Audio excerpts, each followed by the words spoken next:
Bonjour à tous, aujourd'hui on va se retrouver pour une nouvelle vidéo qui est un peu la suite de la vidéo précédente. Je vais vous montrer du coup comment j'utilise les pochoirs de chez Action. En fait là je vais vous montrer une autre méthode.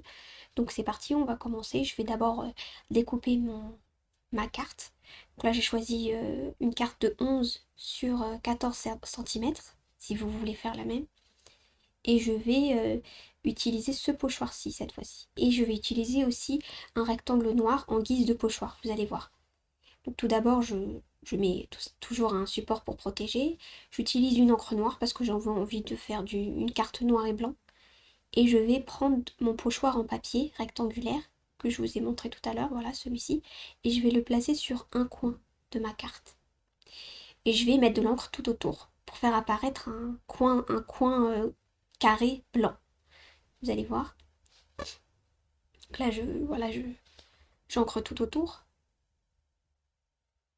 J'essaye de faire en sorte que ce soit un peu foncé. Hein. Je veux pas que ce soit non plus trop gris.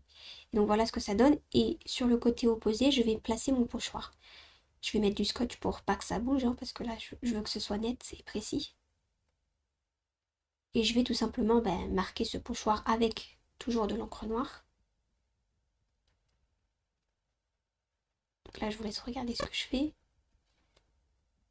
J'ai un peu coupé la vidéo pour que ce soit plus rapide. Donc là, on a ceci pour l'instant. Voilà ce que ça donne. Donc là, c'est pas terminé, bien sûr. Je vais remplir les deux rectangles qui restent. Et pour ne pas dépasser sur mon motif, je vais encore utiliser le papier là, rectangulaire noir. Et je vais coloriser là. C'est vraiment juste de la colorisation.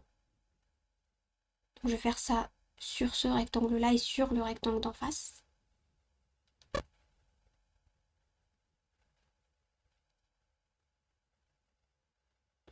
Et vous voyez, c'est un peu déstructuré parce que les différents rectangles de cette carte, ils sont pas la même taille. Ça, j'aime bien. Et là, comme vous pouvez voir, il me reste un coin de rectangle qui est vide. Bien sûr, je ne vais pas le laisser vide, je vais le remplir avec ce pochoir, mais cette fois-ci, je vais utiliser une autre technique. Donc là, j'essaye de placer le pochoir bien comme il faut. Je vais mettre du scotch pour pas que ça bouge, hein. Là, c'est encore plus important. Et cette fois-ci, je ne vais pas utiliser de l'encre, mais je vais utiliser un feutre à pointe assez épaisse. Voilà. Je trouve que c'est plus simple. Et je vais tout simplement marquer le pochoir avec ce feutre. C'est assez simple parce que les motifs sont larges, mais cette technique n'est pas faisable si les motifs sont trop subtils, trop fins, trop fins. Donc là, j'ai tout reporté, hein, feutre noir, et voilà ce que ça donne. Là ensuite, ce que je vais faire, c'est que je vais utiliser encore ce pochoir-là en guise de règle pour marquer toutes les limites de mes rectangles. Je voulais que ça soit bien délimité. Donc toujours avec le même feutre noir, hein, finalement. Et donc voilà ce que ça donne.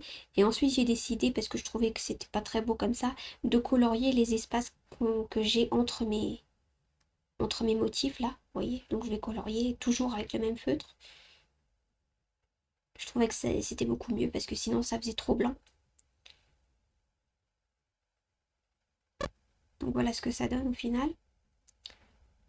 Ensuite là je vais m'occuper de la partie sentiment. Donc je vais prendre un petit rectangle blanc. Je vais arrondir les coins parce que je voulais un peu casser le côté hyper rectangulaire de ma carte. Donc là, je vais juste tamponner mon mot hein, en noir, toujours dans les mêmes tons. Et je trouvais que c'était trop blanc, donc j'ai un peu colorisé les contours avec le reste d'encre qu'il y avait sur mon pinceau. C'est subtil, hein, mais déjà c'est mieux. Ensuite, je vais le coller au double face, hein, toujours parce que c'est une carte qui est plate et je veux donner un peu de volume. J'avais envie aussi du coup de la mater avec un autre papier blanc comme vous pouvez le voir. J'ai mis un papier blanc que j'ai aussi arrondi. Tout ça en fait j'ai tout arrondi pour que ça fasse une carte qui soit un peu moins carrée. Là comme vous pouvez voir j'ai mis les perles. Hein. J'ai mis les perles encore pour donner du volume et pour décorer mais discrètement. Et donc voilà le rendu final de ma carte. J'aime bien. Je trouve que c'est bien d'avoir arrondi les coins pour que ce soit moins carré quoi.